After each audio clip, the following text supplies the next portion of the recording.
దేవుడు కొన్నిసార్లు మన జీవితంలో అగ్ని వంటి శ్రమలకు ఆయన మనల్ని అప్పగించిన ఆ శ్రమల్లో మనల్ని ఒంటరిగా విడిచిపెట్టేవాడు కాదు.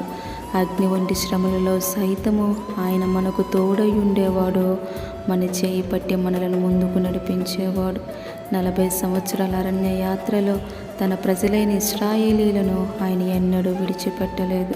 సముద్రాలు ఎదురైనా, యోర్దాను ఎదురైనా, ఫరో సైన్యం వెంబడించిన ఆయన తన ప్రజలను విడవక ఎడబాయక తన రెక్కల చాటును దాచుకొని భద్రపరుచుకున్నాడు, కాపాడుకున్నాడు. కనుక ఈ దినం నువ్వు శ్రమల గుండా వెళ్తున్నట్లయితే, కఠినమైన పరిస్థితుల గుండా నువ్వు వెళ్తున్నట్లయితే భయపడవద్దు, దిగులు చెందవద్దు.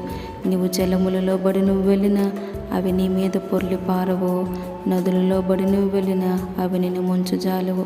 నిన్ను కాపాడువాడు నీ దేవుడైన యెహోవాయే. హల్లెలూయా.